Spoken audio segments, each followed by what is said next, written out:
Jadi percakapan Bang Adis ini jujur ya, saya seorang muslim, saya tidak masuk logika dengan percakapan Bang Suma dengan Bang Adis. Justru Bang Adis itu saya dengar, saya ikutin terus. Ini sumpah demi Allah Bang, saya ngikutin terus Bang Adis karena di otak saya itu logikanya masuk. Sedangkan Gitu yang Bang, jadi dikatakan saya selalu cari dan saya catat apa yang saya nonton tentang masalah Tuhan Kristus, terus saya nonton tentang masalah Bang Adis, gitu. Maksudnya apa namanya, pengucapannya Bang Adis itu dalam logika saya masuk gitu. Makanya saya nonton terus, bahkan saya tadi nyari Bang, gimana caranya saya bisa bertanya sama Bang Adis ya masalah itu tentang kayak Abang, aku baru tahu Abang, aku taunya Aisyah itu dinikahi sama Muhammad itu umur 13 tahun, bahkan adik saya juga mengatakan seperti itu. Nanti saya dengar dari Bang Adis kalau Aisyah itu dinikahi Nabi Muhammad itu nanti umur 6 tahun. Dan di situ saya, loh kok seperti ini gitu. Makanya saya di sini saya cari terus sampai saya nonton tadi masalah tentang film Nabi Muhammad, dan tapi sebelumnya saya nonton film Tuhan Yesus kayak gitu Bang. Ya. Di logika saya, menurut saya orang muslim, saya banyak logikanya masuk dengan Bang Adis. Nonton saya sampai diketawain sama bapaknya anak-anak. Kok kamu ngikutin itu terus? Iya, malah justru menurut Ya, makasih, Kak Adis. Nara justru argumen-argumennya Juma yang tidak masuk akal. Tidak masuk akal. Banyak yang tidak masuk akal dan dia cuma bahasanya terlalu tinggi, terlalu lantang, terlalu dia merasa dirinya aja yang saya hebat nih, saya bisa, saya pintar gitu. Tapi saya di logika saya tidak masuk Abang. Tapi gini, banyak yang komen katanya, alah ini settingan katanya, ibu ini bukan muslim. Gimana kalau kita coba, Gini Abang, jangan-jangan ibu ini jangan-jangan bukan muslim. gini Abang, saya boleh, ini yang saya, kenapa saya berapa hari ini tidak sholat Abang? Di tahiyat akhir kan, at-tahiyatul mubarakatuh salawatu thayyibatulillah, assalamu alaika ayyuhan nabiyyu warahmatullahi wabarakatuh, assalamu alaina wa ala ibadillahi salihin, asyhadu alla ilaha illallah wa asyhadu anna muhammadar rasulullah, Allahumma salli ala Muhammad wa ala ali Muhammad kama sholata ala Ibrahim wa ala ali Ibrahim. Kenapa? Ini yang saya pertanyakan lagi Abang, kenapa Nabi Muhammad diduluankan baru Nabi Ibrahim? Setahu saya Nabi Ibrahim itu adalah Nabi pertama dan Nabi akhir itu adalah Nabi Muhammad. Kenapa setiap kita sholat kita mendoakan, saya di situ baca artinya, kenapa kita sholat itu membaca seakan-akan kita itu mendoakan Nabi Muhammad terus melebihi dari Nabi Ibrahim. Oke. Itu yang saya mau tanyakan. Iya. Padahal kalau kita baca dalam Al-Quran, tidak ada dibeda-bedakan Nabi itu ya kan. Tapi kelakuan umat muslim terhadap Muhammad itu sudah sangat berlebih-lebihan begitu. Di dalam riwayat-riwayat dikatakan Sangat menyanjung Nabi Muhammad. Maksudnya saya gitu. Itu saya mau tanyakan itu Abang Adis itu kenapa itu Abang Adis? Iya, karena memang pada prakteknya begini. Di dalam perkembangan zaman, ya, sekarang itu banyak orang-orang yang mengaku-ngaku keturunan Muhammad. Yang menggelari diri mereka sebagai Habib-Habib. Nah, Habib-Habib ini, mereka sangat menggembar-gemborkan betapa mulianya Muhammad.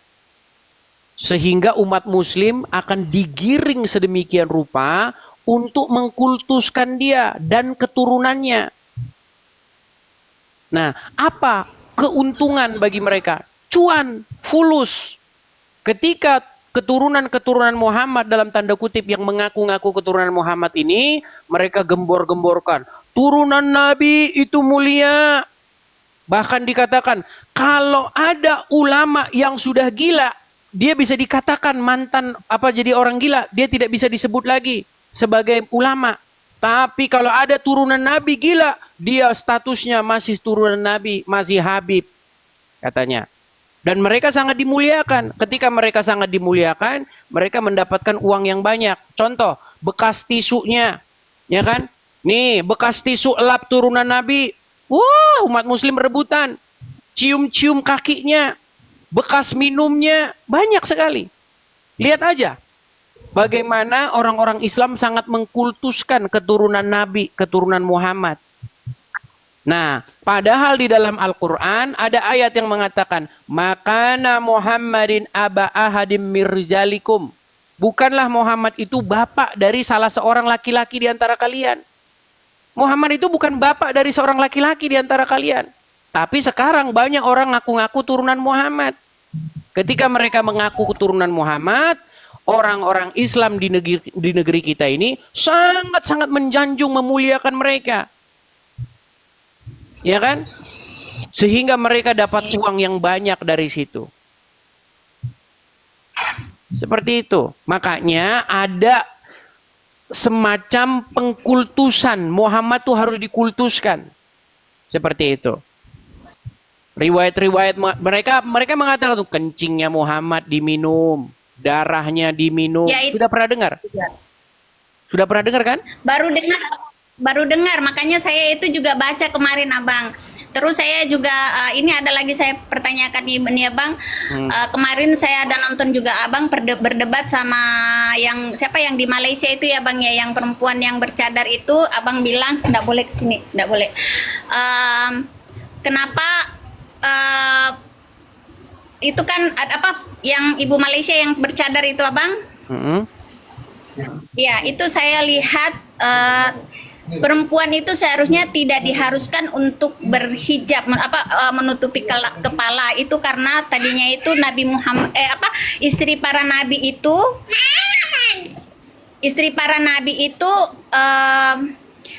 supaya ketahuan yang mana istri, yang mana bukan, karena hampir semua faktor tubuhnya itu hampir sama, jadi diusulkanlah sama nabi untuk menutup kepala, Bu. Jadi Ya. tidak diharuskan untuk berhijab.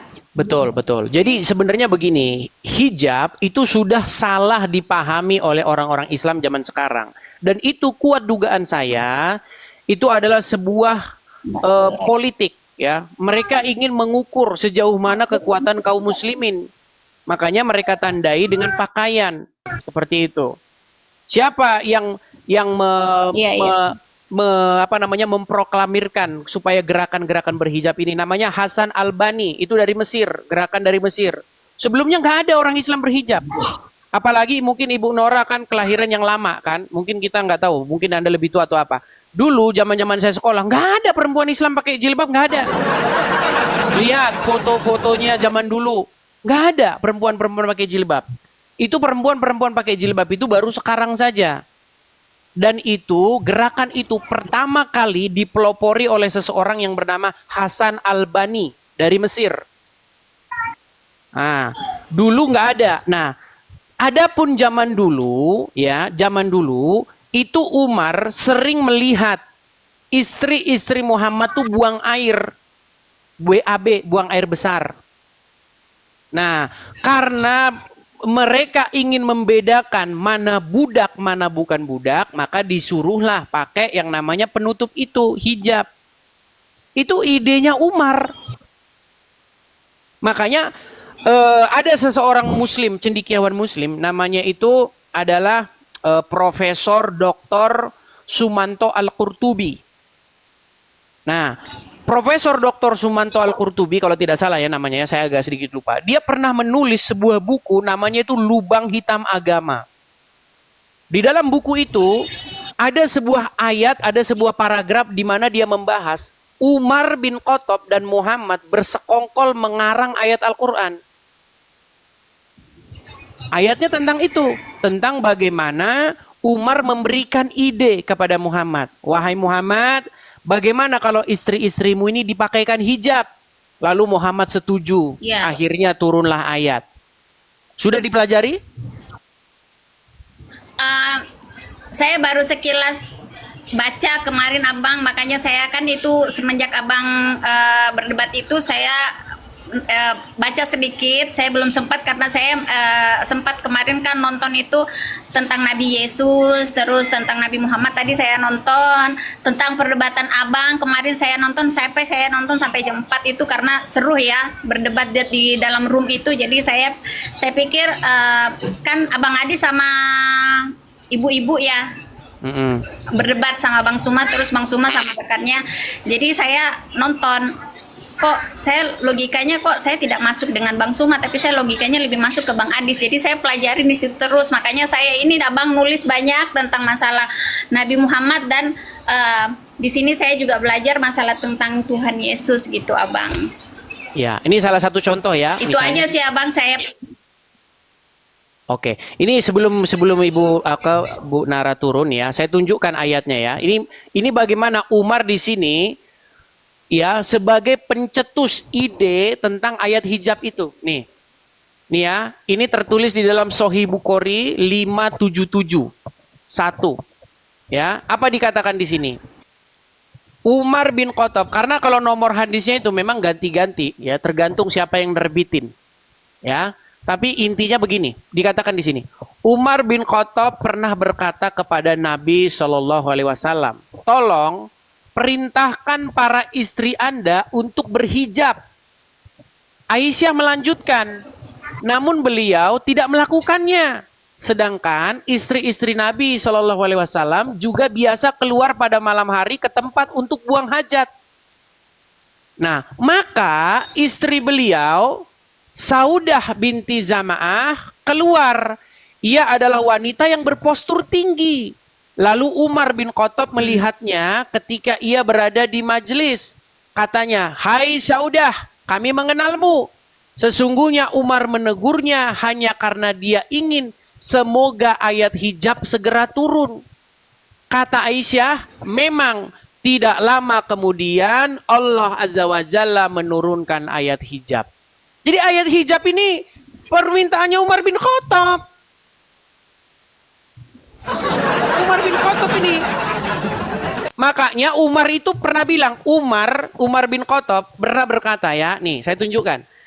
Umar, nih ya, bentar ya. Itu Tuhannya Muhammad itu setuju, nih sebentar. Sabar ya.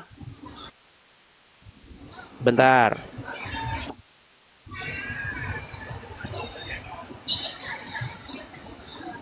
Kita tampilkan ya. Bagaimana Allah itu akhirnya setuju dengan Umar. Karena Umar mengatakan bahwa nih sebentar ya. Saya tampilkan saja di layar nih. Saya tampilkan. Saya ada kok ayatnya, saya tampilkan di layar. Sebentar. Nih ya. Sabar.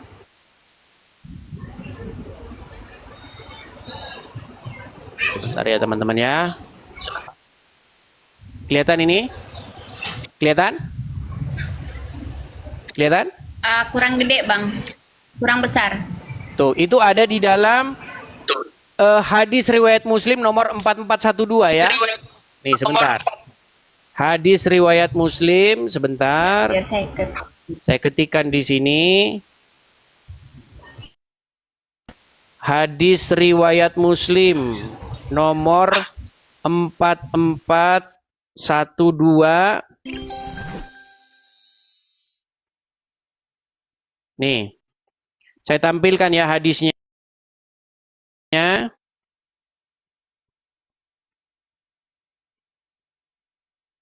Waduh, terpental Ibu tadi. Terpental. Nah ini teman-teman ya, kelihatan ya. Oke, terpental Ibu tadi ya. Nggak apa-apa teman-teman, karena memang ada sedikit beban mental ya teman-teman ya. Kalau Muslim ingin mengutarakan kebenaran, itu pasti nanti Ibu itu banyak kena inbox, banyak ini bilang segala macam ya. Nah ini, saya tampilkan ya nih. Dari Umar bin Khattab nih. Nih, saya tampilkan saja langsung di sini. Nih, kelihatan ya. Nih. Perhatikan. Keutamaan sahabat Nabi nih. Sahih Bukhari 4412 telah menceritakan kepada kami Uqbah bin Mukram dan seterusnya ya telah mengabarkan kepada kami Ibnu Umar, dia berkata, Umar bin Khattab pernah berkata, sesungguhnya pendapatku pernah disetujui oleh Allah Subhanahu wa ta'ala dalam 3 hal.